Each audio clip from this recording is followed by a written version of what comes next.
అండి, నమస్తే. నేను మీ అన్నపూర్ణ. ఇడ్లీలు మెత్తగా ఎలా చేసుకోవాలో చూపిస్తానండి. మా ఇంట్లో నేను ఇలానే చేస్తానండి. చాలా బాగుంటాయండి, చాలా మెత్తగా వస్తాయి ఇడ్లీలు. నేను ఇడ్లీ ఇప్పుడు మా ఇంట్లో ఎలా చేస్తాను చూపిస్తున్నానండి. ఇదిగోండి, నేను ఈ గ్లాస్లో ఒక గ్లాస్ మినపప్పు వేసుకున్నానండి. ఇదిగోండి, గ్లాస్లో మినపప్పు వేసాను. ఇదిగోండి, ఒక స్పూన్ మెంతులు వేస్తున్నానండి మినపప్పులో. ఇడ్లీ రవ్వ కూడా ఒకసారి నానబెట్టేస్తానండి. నేను ఇదే గ్లాస్ తోటి మినపప్పు రవ్వ కూడా నానబెడతానండి.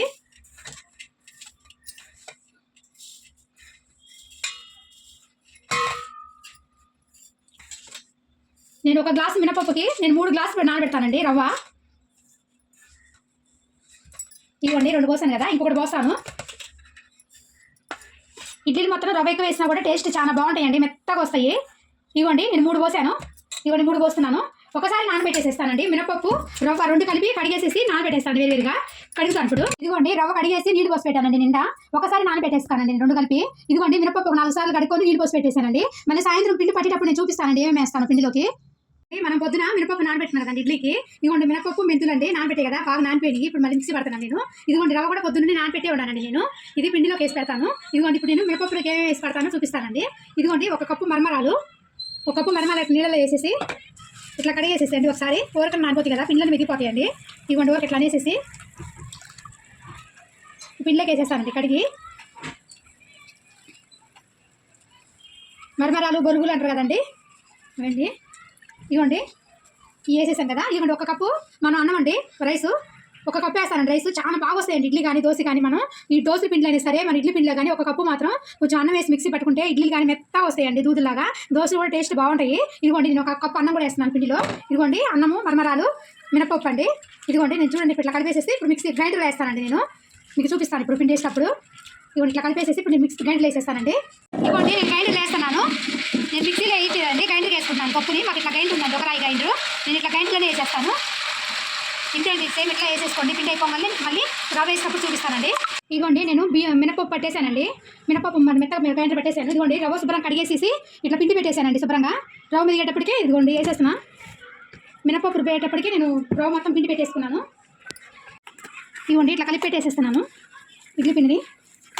రవ్వ వేసేసి మినపిండిలోకి మొత్తం కలిపేస్తున్నానండి.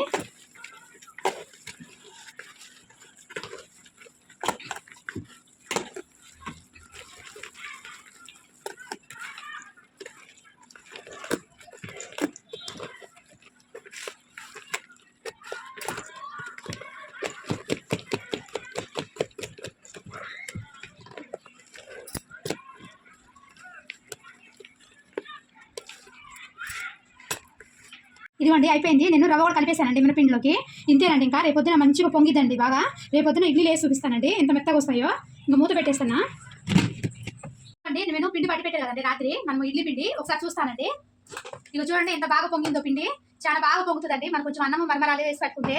ఇవ్వండి, ఇప్పుడు చూడండి ఎంత బాగా పొంగిందో, నేను కలిపి చూపిస్తాను. ఇవ్వండి, మంచిగా ఒకసారి కలిపేసేసేయండి పిండి అంతా. చూడండి పిండాక ఎంత పైకి ఉందో, ఇప్పుడు ఎంత కిందకి వెళ్ళిపోతుందో పిండి. ఇవ్వండి, చాలా కిందకి వెళ్ళిపోయింది కదా, ఇక్కడ వరకు ఉన్న పిండి కిందకి వెళ్ళిపోయింది, చూసారా అంత బాగా పొంగిందండి పిండి. కొంచెం అన్నం వేసి చేసుకుంటే చాలా పొంగుతుందండి, టేస్ట్ బాగుంటుంది. ఇడ్లీ కూడా మెత్తగా వస్తాయండి, దూదులాగుంటాయి. ఇడ్లీ వేసి చూపిస్తాను నేను.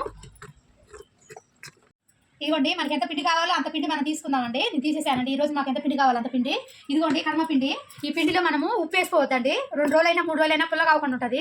ఉప్పు వేసుకోకుండా ఇట్లానే ఫ్రిడ్జ్లో పెట్టేసుకుంటే మనకి పుల్లగా అవ్వదండి పిండి. ఎప్పుడైనా సరే బాగా మీకు పుల్లగా అవుతుంది అన్నప్పుడు మన తోనపాకు ఉంటుంది కదండి, మన ఆకు అండి తాంబూలం ఉంటుంది కదా, ఆ ఆకుని శుభ్రం కడిగేసేసి పిండిలో పెట్టేసేస్తే అసలు పిండి అనేది పులిపే కదండి. దోశల పిండి అయినా ఇడ్లీ పిండి అయినా.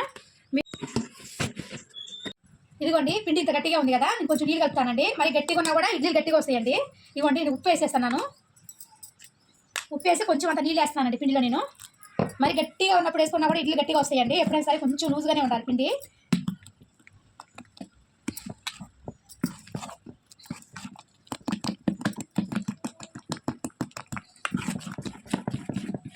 ఇదిగోండి, ఇట్లా ఉంటే చాలండి. ఇట్లుంటే చాలండి మనకి ఇడ్లీ పిండి అన్నది. ఇట్లా ఉంటే బాగా వస్తాయండి ఇడ్లీలు. మనం మరి గట్టిగా ఉన్నప్పుడు వేసేయద్దు, కొంచెం నీళ్ళు కలుపుకొని వేసుకుందాం. ఇట్లా ఇప్పుడు ఇడ్లీలు వేసి చూపిస్తానండి. ఇదిగోండి, నేను ప్లేట్లకి మొత్తం నూనె రాసి పెట్టేసాను. ఇడ్లీ ప్లేట్లకి మనం ఇడ్లీ ప్లేట్లు అంతా నూనె రాసేసానండి. ఇడ్లీ వేస్తాను నేను. చిన్నగా వేసుకోండి, కొంచెం పెద్దగా వేసుకుంటే గట్టిగా వస్తాయి ఇడ్లీ. ఎప్పుడైనా మనం చిన్నగా వేసుకుని చూడండి ఒకసారి మీరు. కొంచెం చిన్నగా వేసుకున్నప్పుడు ఇడ్లీలు బాగా మెత్తగా వస్తాయండి.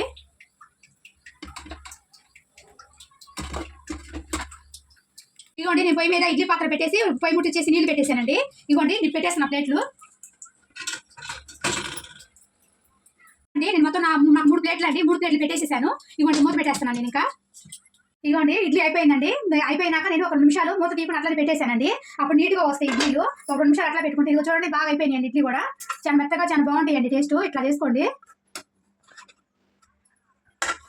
ఇదిగోండి ఇడ్లీలు అయిపోయినాయండి. చాలా చాలా మెత్తగా ఉంటాయండి. ఇదిగోండి చూడండి ఇంత దూదిలాగా ఉంటాయండి ఇడ్లీ. చాలా మెత్తగా ఉంటాయండి టేస్ట్ మాత్రం. ఇదిగోండి చూడండి ఎట్లా వస్తుందో తుప్పుతుంటే నేను. చాలా చాలా బాగుంటుందండి ఇడ్లీ ఇట్లా. టేస్ట్ మాత్రం చాలా బాగుంటుందండి. మనం అన్నము కొంచెం మరమరాలు వేసి మాత్రం పిండిలో పట్టేసుకున్నామంటే టేస్ట్ బాగుంటుందండి. ఇడ్లీలోకే కాదండి దోశలో కూడా నేను చూపించానండి. దోశలు కూడా చాలా బాగుంటాయండి. ఆ కొంచెం అన్నం వేసి పట్టుకుంటే. మీకు నచ్చితే మాత్రం ట్రై చేయండి. Please like, share and subscribe to our channel. Support చేయండి please.